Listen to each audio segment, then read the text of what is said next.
the terrifying, the deadly, the amazing Spider-Man! He stinks, and I don't like him. These videos are not for children. If you're a children, then piss off. Hey there, it's me, your least favorite YouTuber, Infuso. And before, I made a video talking about the most amazing parts of the Amazing Spider-Man series. Which is why today I'm here to talk about some of the not-so-amazing parts of the Amazing Spider-Man series. I think these movies made a lot of errors. Many. A whole bunch. What? One of the biggest issues in the Amazing Spider-Man series is, and I know that I can't be the first to say it, and I know I definitely won't be the last to bring it up, but it's how these movies emphasize and even kind of romanticize the concept of Peter's parents. Now, any comic book reading webhead would be able to tell you just how unimportant Peter's mom and dad are to the stories, and to the overall story of Spider-Man. They don't really have a place. I don't know, they're not integral to Spider-Man. Spider-Man already has his pseudo-mother and father in Aunt May and Uncle Ben. In terms of sentimental guardians who look out and love Peter, he's got his aunt and uncle. Now, this isn't a critique on the actors who played Mr. and Mrs. Parker, because there are some emotional moments with this dynamic, and the parts are well acted. The problem is that it's completely unneeded. Peter's parents don't ever really play into any of the stories the series tells. They just eat away at the runtime to constantly remind viewers that, hey, they exist. I think including so much more of them was misguided, as Peter already has parental figures. They love him the way a parent loves a child. They try to bring him up and instill morals in him the way a parent would to their child. I love you like your father did. I believe in you like your father did.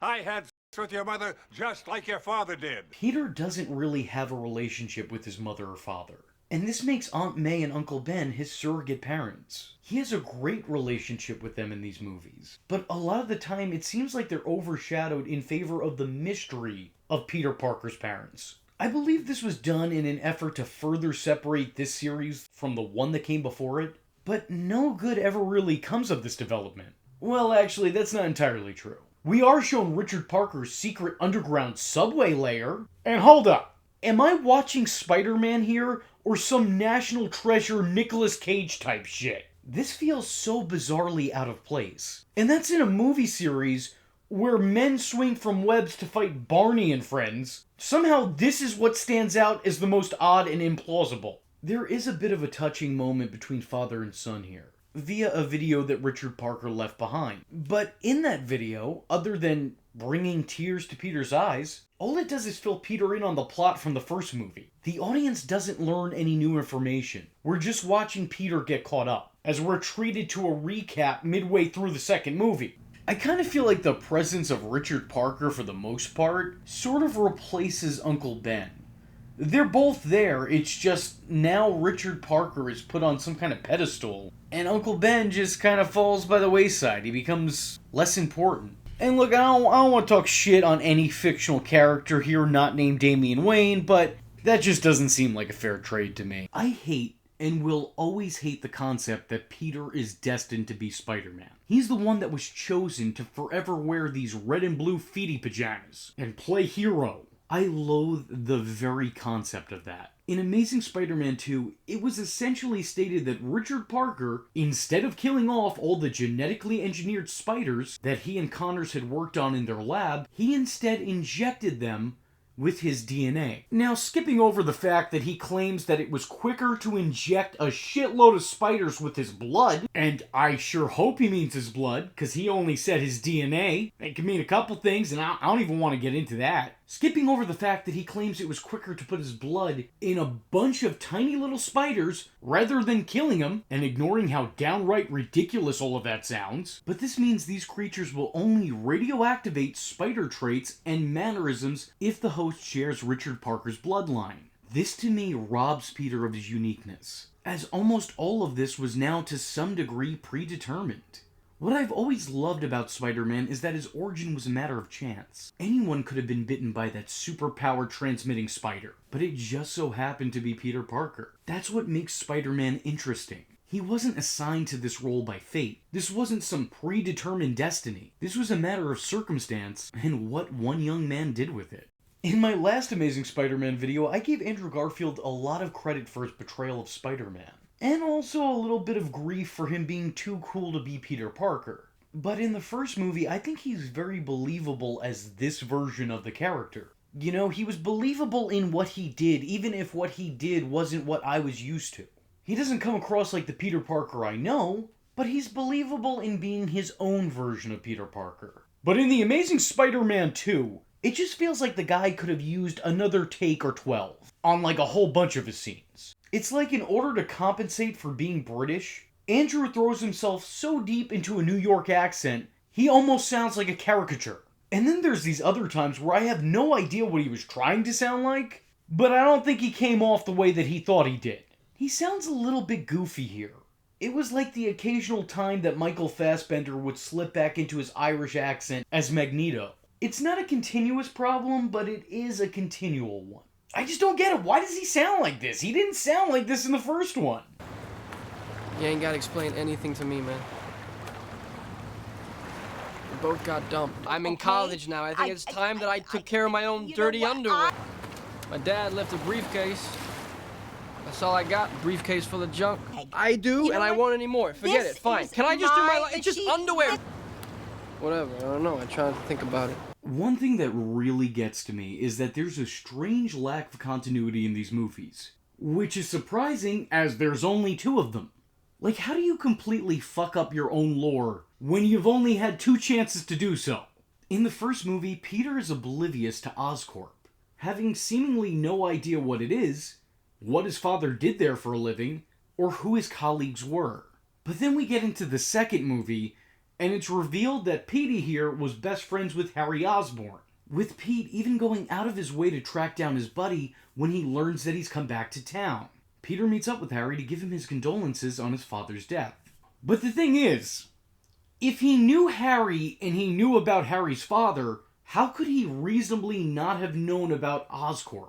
And that his father worked for it? Did he just so happen to meet Harry and become friends, while their parents just so happen to work with each other? Come on, movie! You could do better than that. While the second movie doesn't forget to reference or mention the villain from the first movie, as of course is tradition in superhero films, they do seem to forget his importance. All the pictures and videos we're shown in this one are just of Richard Parker and Norman Osborn. Remember how in the first movie they spoke about Kurt Connors and Richard Parker? How they worked on everything together? How every picture of one of them in that movie had the other one standing by their side? Well, this movie didn't, because all the pictures and videos we're shown are of Richard Parker and Norman Osborn. It's like they went back and digitally removed Kurt Connors and replaced him with Norman. Like this was the Amazing Spider-Man 2 Special Edition. These movies have a severe identity crisis. In the first movie, it seemed like an attempt at making a Spider-Man movie in the same vein as The Dark Knight. Something a little bit more grounded, something a little bit more realistic. Something that treated its source material more seriously. Trying to take the events of a comic book series and retell them in our own world. Essentially trying to make the impossible seem possible. Treating the events of the comics as if they took place in our world, bringing fact to fiction. But then the very next and last installment feel much more like an attempt at making a Spider-Man movie in the same vein as a Marvel film, both in terms of tone and expansive world building. I think what really worked about the first one is that it knew what type of story it was trying to tell. The Amazing Spider-Man 2, however, well, not so much. The Amazing Spider-Man 2 couldn't keep its story condensed. Instead, it used its runtime to try to set up an entire universe. Instead of just telling one story, it tried to set up 6 or 7 others, all which will more than likely never be paid off. This movie acts like it's the Leonardo DiCaprio exercise in participation.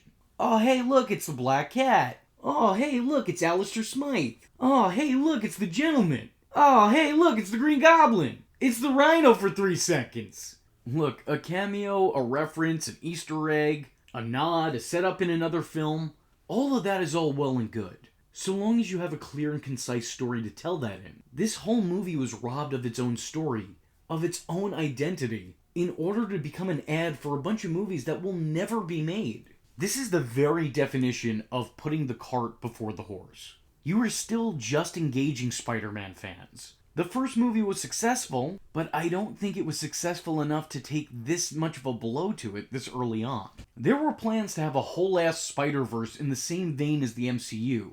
Just as opposed to seeing Captain America and Iron Man run around, we would see the Black Cat and Silver Sable, presumably. And that was something I was actually really excited about. Spider-Man is my all-time favorite Marvel character. Right up there with Punisher, Gambit, Wolverine, Nightcrawler, Bishop, a shitload of the other X-Men. And the world of Spider-Man and Spider-Man alone has so much depth to it that even without the rest of Marvel, I think that idea could work. A Spider-Verse on its own, just of Spider-Man characters and nothing else, could still be profitable and could still be creatively satisfying. Hell, Sony's kind of proving it now with their own pocket universe inside the MCU, which includes 2 Venom movies, a currently unreleased Morbius movie, and a Kraven movie that is now in development. But this movie was too bad and too early on, and that completely destroyed the chances of this universe ever happening.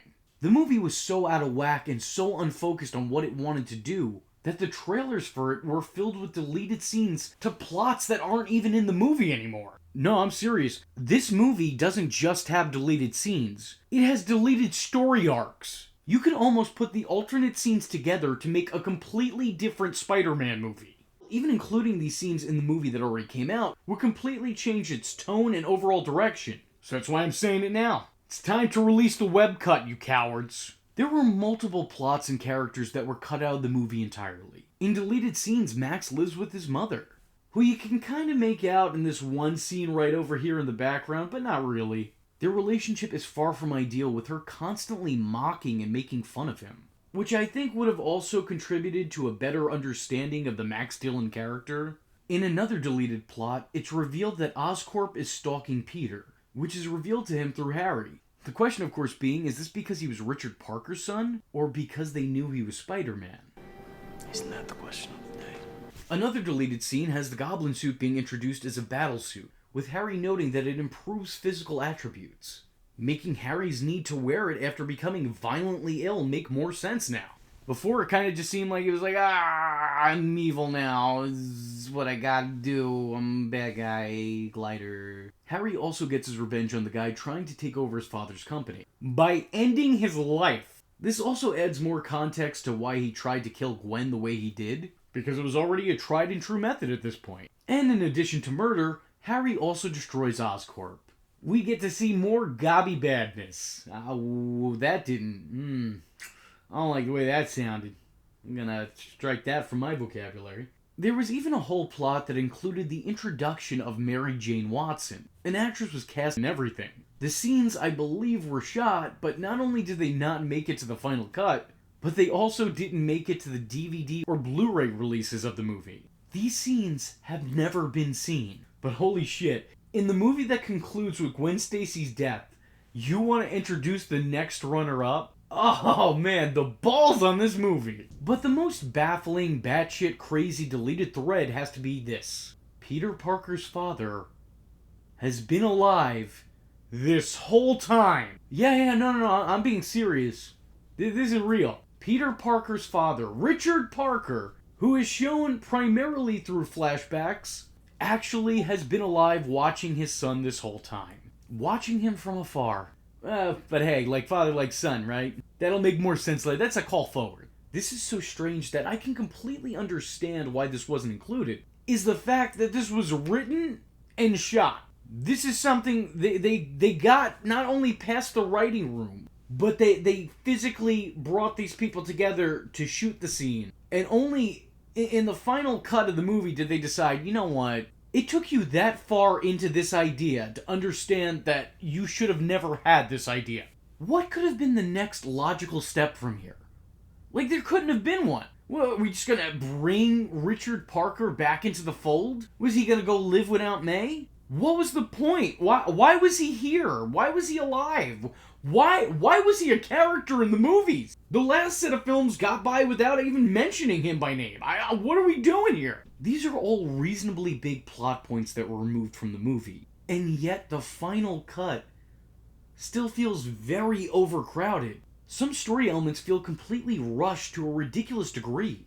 Like Harry becomes the Goblin, decides to go after Spider-Man, learns his secret identity, and then attempts to kill Gwen Stacy in the span of 20 minutes. That is an entire movie's worth of development and plot twists and reveals squeezed into the ass end of a movie.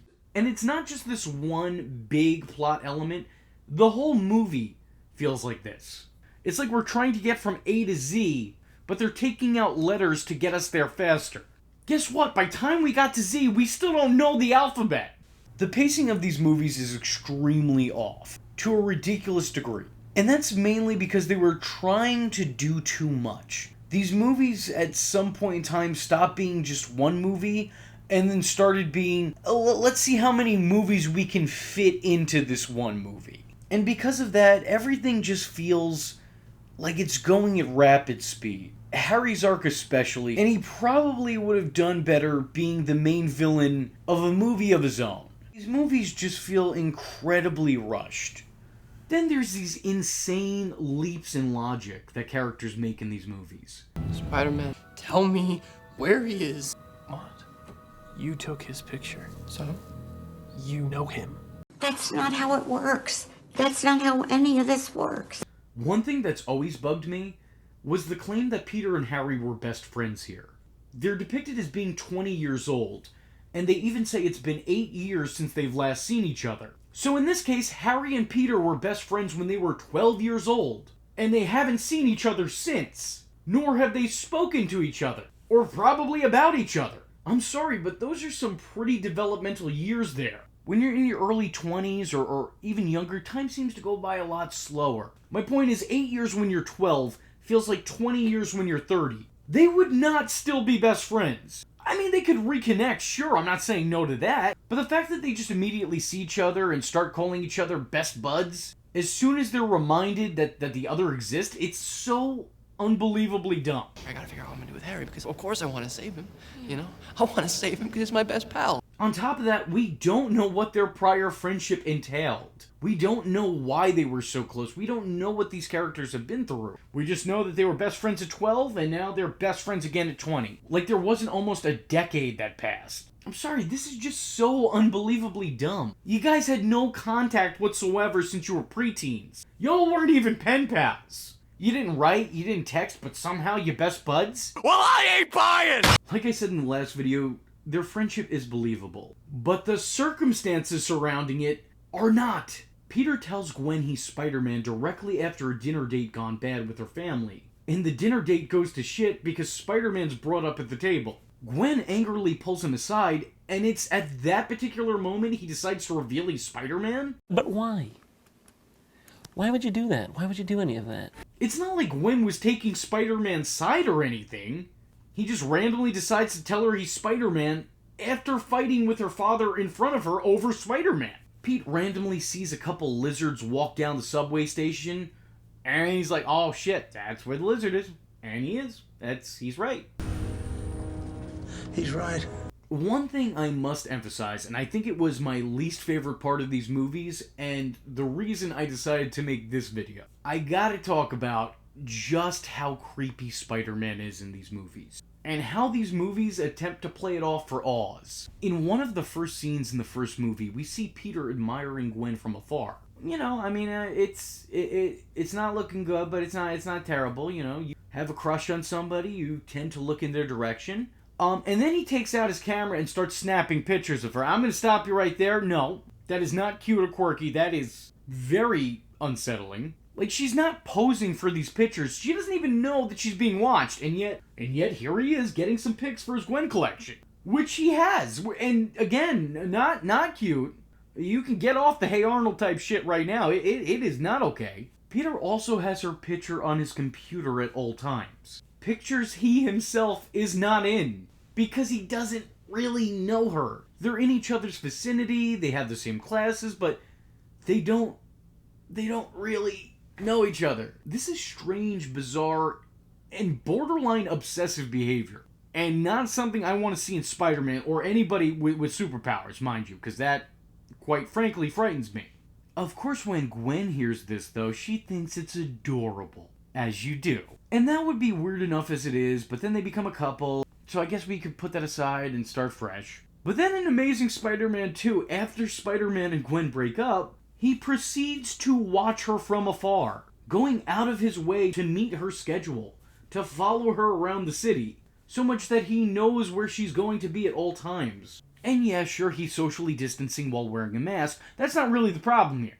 The problem is Peter is outright stalking Gwen, and it's being played as being cute. The movie frames it in such a way that I think we're supposed to think that this is adorable. Except, it's not adorable, it is punishable. By law, I believe. It's supposed to show how much Peter loves Gwen. And I think it makes it even worse because the movie doesn't bring up how bad this is. The movie's unaware that this is not something to be admired. Now don't get me wrong, we know Peter. We know that there's no ill intent. We know that he doesn't want to harm or otherwise hurt Gwen. And I'll admit that that does soften the creep factor up a bit, but only a little bit. This isn't whimsical. This is worrisome. Have you been following me? How often? Just once a day. Sometimes more. I'm calling the police! I talked about the deleted scenes in The Amazing Spider-Man 2, how they were all over the place, but in The Amazing Spider-Man, I think the scenes they chose to delete were actually a mistake. I feel like if these scenes were incorporated into the original cut of the movie, it would have enriched the plot. There would have been more depth and more nuance to these characters. We get to see a lot more about Kurt Connor's backstory. And more importantly, we get to see a lot more of Kurt Connors the man, as opposed to the Lizard. We learn more about him as a person in these scenes. And I really wish they weren't cut. Because while he's still prominent in the theatrical cut, he mostly comes off as a plot device / eventual villain and scientist guy. It would have been nice to just see him as a person in addition to all those things. And I think I'll very appropriately end my video by talking about the ending of these two movies. I guess there's nothing wrong with them essentially. They do keep to the Spidey theme of never giving up and always persevering. However, I think the big issue with these endings is that they practically copy and pasted the first movie's ending and attached it to the second one. They literally have the same exact ending. Peter gives up on something he loves, whether that be Spidey or Gwen. He's depressed, but he finds hope after hearing a speech made by a passed-on loved one. Then he quits on quitting and involves himself in what he gave up to begin with. It's the same thing, it just happens twice. And that's also twice in a row that you set up a conflict in the final 15 minutes of the movie and then resolved it before the end credits. Why do that? Also, high-key kinda shitty how he did Captain Stacy like that. Out of respect to me, please don't have... Okay, we will, but yeah. Please don't. Yes, sir. We will, though, but yeah. No, for me. You got it, Dad. We are. But yeah. And guys, if you're enjoying these Spidey videos, please let me know in the comments. A lot of work goes into these ones especially. So if you guys like what you see, and more importantly, like what you hear, let me know in the comment section by saying Dane DeHaan is an actual goblin. Dane DeHaan is a goblin man. This is factual. This is not a joke. Dane DeHaan is an actual goblin. Write that out in full. And also spread the word. People gotta know. Gotta let them know. With that being said, I was your least favorite YouTuber, Infuso, and I thank you for watching. Hope to see you in the next one. How'd you like it? I felt a little bit rushed. I know. I am vengeance. I am the night, and that was Infuso. Just remember, if you're not tuning in, then you're missing out. So, if you like the words that came out of his mouth hole, and you too would like to become a V-generate, don't forget to like and subscribe. Thanks for watching, nerds! And if you're not joining the fun, you're in for one bad day. And you know what they say about having one bad day?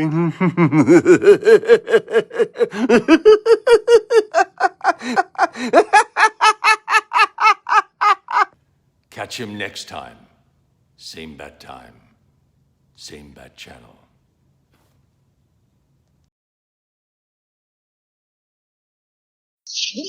That's all, folks.